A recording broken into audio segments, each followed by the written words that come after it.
ಭೂಮಿಕಾ ರಮೇಶ್ ಭಾಗ್ಯಲಕ್ಷ್ಮಿ ಮತ್ತು ಲಕ್ಷ್ಮೀ ಭಾರಮ್ಮ ಅನ್ನುವಂಥ ಸೀರಿಯಲ್ ಒಟ್ಟಿಗೆ ಪ್ರಾರಂಭ ಆದಂಥ ಸಂದರ್ಭದಲ್ಲಿ ಹೀರೋಯಿನ್ ಆಗಿ ಎಂಟ್ರಿ ಕೊಟ್ಟವರು ಭೂಮಿಕಾ ರಮೇಶ್. ಅದಕ್ಕಿಂತ ಮುಂಚಿತವಾಗಿ ಕನ್ನಡ ಇಂಡಸ್ಟ್ರಿಯಲ್ಲಿಯೇ ಬಾಲ ಕಲಾವಿದೆಯಾಗಿ ಮತ್ತು ಸಿನಿಮಾಗಳಲ್ಲಿ ಆ್ಯಕ್ಟಿಂಗ್ ಮಾಡಿದರೂ ಕೂಡ ಹೇಳಿಕೊಳ್ಳುವಂಥ ಫೇಮಸ್ ಆಗಿರಲಿಲ್ಲ.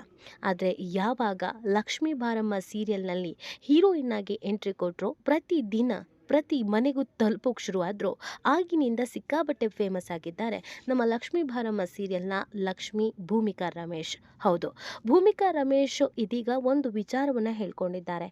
ಈ ವಿಚಾರ ಅವರ ಅಭಿಮಾನಿಗಳಿಗೆ ಆಘಾತವನ್ನು ತರಿಸಿದೆ. ಹೌದು, ಇಷ್ಟು ಚಿಕ್ಕ ವಯಸ್ಸಿನಲ್ಲಿ ಅನುಭವಿಸಬಾರದ ಕಷ್ಟವನ್ನು ಅನುಭವಿಸ್ತಾ ಇದ್ದಾರೆ. ಯಾರಿಗೂ ಬರದಂಥ ಒಂದು ವಿಚಿತ್ರವಾದಂಥ ಕಾಯಿಲೆ ಭೂಮಿಕಾ ರಮೇಶನ್ನ ಇನ್ನಿಲ್ಲದಂತೆ ಕಾಡ್ತಿದೆ.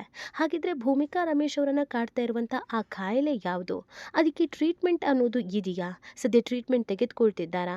ಹುಷಾರಾಗ್ತಿದ್ದಾರಾ? ಇದರಿಂದ ಆಕೆ ಜೀವನದಲ್ಲಾಗುವಂಥ ಬದಲಾವಣೆ ಏನು? ಇದೆಲ್ಲವನ್ನ ಈ ವಿಡಿಯೋದಲ್ಲಿ ಹೇಳ್ತಾ ಹೋಗ್ತೀವಿ. ಆದರೆ ಇಲ್ಲಿವರೆಗೂ ನಿಮ್ಮ ಮೆಗಾ ಸುದ್ದಿಯನ್ನು ಸಬ್ಸ್ಕ್ರೈಬ್ ಆಗಿಲ್ಲ ಅಂದರೆ ಈಗಲೇ ಸಬ್ಸ್ಕ್ರೈಬ್ ಆಗಿ ಹೆಚ್ಚಿನ ಮಾಹಿತಿಗಾಗಿ ಬೆಲ್ ಐಕಾನ್ ಪ್ರೆಸ್ ಮಾಡೋದನ್ನು ಮರಿಬೇಡಿ. ಎಸ್, ಭೂಮಿಕಾ ರಮೇಶ್ ಇದೀಗ ಲಕ್ಷ್ಮೀ ಭಾರಮ್ಮ ಸೀರಿಯಲ್ನಲ್ಲಿ ಮನೆ ಮಾತಾಗಿದ್ದಾರೆ. ಇಲ್ಲಿ ವೈಷ್ಣವ್ ಮತ್ತು ಲಕ್ಷ್ಮಿ ಕಾಂಬಿನೇಷನ್ ತುಂಬ ಜನಕ್ಕೆ ಇಷ್ಟನೂ ಆಗಿದೆ. ಇವರಿಬ್ಬರ ಜೋಡಿ ನೋಡೋದು ಅಂತ ಅಂದರೆ ಅನೇಕರಿಗೆ ಅಚ್ಚುಮೆಚ್ಚು. ಈ ಸೀರಿಯಲ್ ಬಹು ವರ್ಷಗಳಿಂದ ಪ್ರಸಾರ ಆಗ್ತಾ ಇದ್ದು TRPಯಲ್ಲಿ ಮೊದಲಿಗೆ ಒಳ್ಳೆಯ ಹೆಸರನ್ನು ಪಡ್ಕೊಳ್ತಾ ಇತ್ತು, ಒಳ್ಳೆಯ ರೇಟಿಂಗನ್ನು ಪಡ್ಕೊಳ್ತಾ ಇತ್ತು. ಕತೆ ಚೆನ್ನಾಗಿ ಸಾಗ್ತಾ ಇರುವಂಥ ಹಿನ್ನೆಲೆಯಲ್ಲಿ ಜನರಿಗೂ ಕೂಡ ಈ ಸೀರಿಯಲ್ ಇಷ್ಟ ಆಗಿದೆ. ಆದರೆ ಕೆಲವು ದಿನಗಳಿಂದ ಲಕ್ಷ್ಮೀ ಭಾರಮ್ಮ ಸೀರಿಯಲ್ನಲ್ಲಿ ಲಕ್ಷ್ಮಿನೇ ಅಷ್ಟಕ್ಕಷ್ಟೇ ಕಾಣಿಸ್ತಾ ಇದ್ರು. ಅತಿ ಹೆಚ್ಚಾಗಿ ಹೀರೋಯಿನ್ನೇ ಕಾಣಿಸ್ತಿರ್ಲಿಲ್ಲ. ಇದು ಅನೇಕರ ಅನುಮಾನಗಳಿಗೆ ಕಾರಣವಾಗಿತ್ತು. ಹೀರೋಯಿನ್ ಆಗಿದ್ರೂ ಕೂಡ ಜಾಸ್ತಿ ಎಪಿಸೋಡ್ಗಳಲ್ಲಿ ಕಾಣಲ್ಲ, ಏನಾಗಿದೆ ಅಂತ. ಈ ನಡುವೆ ಕೆಲವರು ಅಪಪ್ರಚಾರ ಮಾಡಿಬಿಟ್ಟಿದ್ರು. ಅದೇನಂದ್ರೆ ನಮ್ಮ ಲಕ್ಷ್ಮೀ ಭಾರಮ್ಮ ಸೀರಿಯಲ್ ಖ್ಯಾತಿಯ ಲಕ್ಷ್ಮಿ ಅಂದರೆ ಭೂಮಿಕಾ ರಮೇಶ್ ತೆಲುಗು ಇಂಡಸ್ಟ್ರಿಯಲ್ಲೂ ಕೂಡ ಸೀರಿಯಲ್ಗಳನ್ನು ಮಾಡ್ತಾ ಇದ್ದಾರೆ. ಮೇಘದೂತಂ ಅನ್ನುವಂಥ ಒಂದು ಸೀರಿಯಲನ್ನು ತೆಲುಗು ಇಂಡಸ್ಟ್ರಿಯಲ್ಲಿ ಭೂಮಿಕಾ ರಮೇಶ್ ಮಾಡ್ತಾ ಇದ್ದಾರೆ. ಅಲ್ಲೂ ಕೂಡ ಆ ಸೀರಿಯಲ್ ಸಿಕ್ಕಾಪಟ್ಟೆ ಫೇಮಸ್ ಆಗಿದೆ.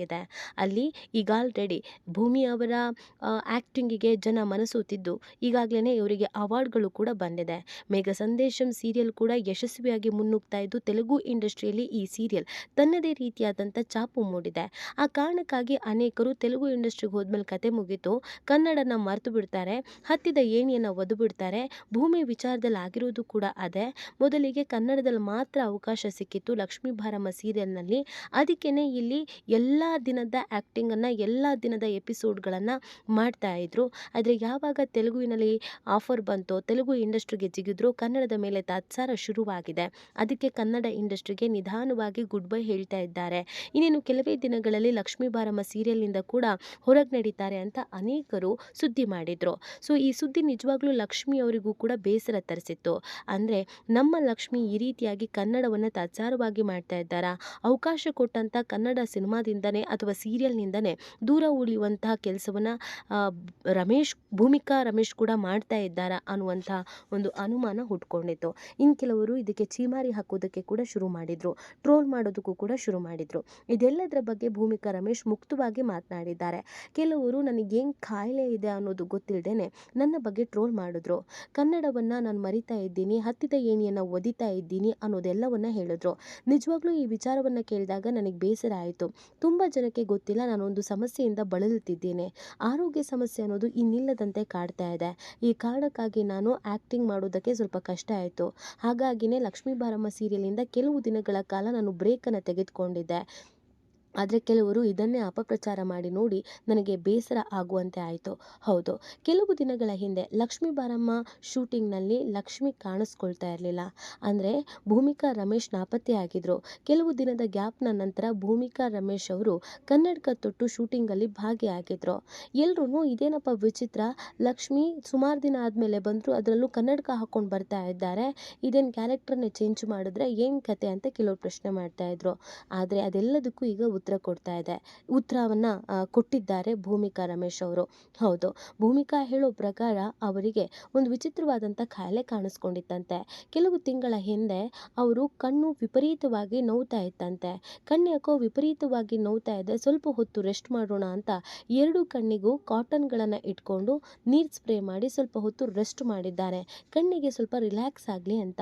ಅದಾದ ಮೇಲೆ ಈ ಕಣ್ಣಿನ ಮೇಲೆ ಇಟ್ಟಿರುವಂಥ ಕಾಟನನ್ನು ತೆಗೆದು ನೋಡಿದ್ರೆ ಆ ಕಾಟನ್ ತುಂಬ ರಕ್ತವಾಗಿತ್ತಂತೆ. ಎರಡೂ ಕಣ್ಣಿಂದ ರಕ್ತ ವಿಪರೀತವಾಗಿ ಸೋರಿಕೆ ಆಗ್ತಾ ಇತ್ತಂತೆ. ಎರಡೂ ಕಣ್ಣಿಂದ ರಕ್ತ ಬರ್ತಿದ್ದದ್ದು ನೋಡಿ ಭೂಮಿಕಾ ರಮೇಶ್ ಹೌಹಾರಿದ್ದಾರೆ. ಇದೇನಪ್ಪ ಇದು ಕಣ್ಣಿಂದ ರಕ್ತ ಬರ್ತಾ ಇದೆ ಅಂತ. ಕಾಟನ್ ಎಲ್ಲ ರಕ್ತ ಆಗಿದ್ರಿಂದ ಭೂಮಿಕಾಗೆ ಆಶ್ಚರ್ಯವೂ ಆಗಿದೆ, ಜೊತೆಗೆ ಶಾಕೂ ಆಗಿದೆ. ಯಾವುದೋ ವಿಚಿತ್ರವಾದಂಥ ಕಾಯಿಲೆ ನನ್ನನ್ನು ಕಾಡ್ತಾ ಇರಬಹುದು. ಯಾರಿಗೂ ಈ ರೀತಿಯಾಗಿ ಕಣ್ಣಿಂದ ಎಲ್ಲ ರಕ್ತ ಬರಲ್ಲ, ಆದರೆ ನನಗೆ ಕಣ್ಣಿಂದ ರಕ್ತ ಬರ್ತಾ ಇದೆ ಅಂತಂದರೆ ಏನೋ ಸಮಸ್ಯೆ ಆಗಿರಬಹುದು ಅಂತ ಇಮಿಡಿಯೇಟಾಗಿ ಹಾಸ್ಪಿಟಲ್ಗೆ ಹೋಗಿದ್ದಾರೆ. ಅಲ್ಲೂ ಕೂಡ ಇದು ಯಾವ ಕಾಯಿಲೆ ಅನ್ನೋದನ್ನು ಹೇಳಿಲ್ಲ. ಆದರೆ ಟ್ರೀಟ್ಮೆಂಟ್ ಕೊಡೋದ್ರ ಜೊತೆಗೆ ಸ್ವಲ್ಪ ದಿನಗಳ ಕಾಲ ನೀವು ಕ್ಯಾಮರಾ ಆಗಿರ್ಬೋದು, ಲೈಟ್ಸ್ ಆಗಿರ್ಬೋದು, ಇದ್ಯಾವುದರ ಹತ್ರನೂ ಹೋಗಬಾರ್ದು ಅನ್ನೋದನ್ನು ಹೇಳಿದ್ರಂತೆ. ಅದೆಲ್ಲದರಿಂದ ನೀವು ಅಂತರವನ್ನು ಕಾಯ್ದುಕೊಳ್ಳೇಬೇಕಾಗತ್ತೆ. ವಿಪರೀತವಾದಂಥ ಲೈಟಿಂಗ್ಸು ಅಥವಾ ಕ್ಯಾಮ್ರಾ ಲೆನ್ಸಿನ ಎಫೆಕ್ಟು ನಿಮ್ಮ ಕಣ್ಣ ಮೇಲೆ ಬಿದ್ದರೆ ಈ ರಕ್ತವನ್ನು ಕಂಟ್ರೋಲ್ ಮಾಡೋದಕ್ಕೆ ಸಾಧ್ಯನೇ ಆಗೋದಿಲ್ಲ, ಮತ್ತಷ್ಟು ರಕ್ತ ಸೋರಿಕೆ ಆಗುತ್ತೆ ಅಂತ ಹೇಳಿದ್ರಂತೆ. ಆ ಕಾರಣಕ್ಕಾಗಿ ಕೆಲವು ದಿನಗಳ ಕಾಲ ಮಾತ್ರ ನಾನು ಬ್ರೇಕ್ ತಗೊಂಡಿದ್ದೆ ಅಂತ ಹೇಳಿದ್ದಾರೆ. ಆದರೆ ಇದು ಯಾವ್ದು ಕಾಯಿಲೆ, ಈಗ ಹೇಗಿದ್ದಾರೆ, ಮತ್ತೆ ಆ ಕಾಯಿಲೆ ಸಮಸ್ಯೆ ಕಾಡ್ತಾ ಇದೆಯಾ, ಇದು ಯಾವುದ್ರ ಬಗ್ಗೆನೂ ಹೇಳಿಲ್ಲ. ಆದರೆ ಕಣ್ಣಿಂದ ರಕ್ತ ಬಂದಿದೆ ಅಂತ ಹೇಳಿದ್ದು ಎಲ್ರಿಗೂ ಶಾಕ್ ಆಗಿದೆ. ಈ ಬಗ್ಗೆ ನಿಮ್ಗೇನು ಅನಿಸುತ್ತೆ ಅನ್ನೋದನ್ನು ನೀವು ಕೂಡ ಕಮೆಂಟ್ ಮಾಡಬಹುದು.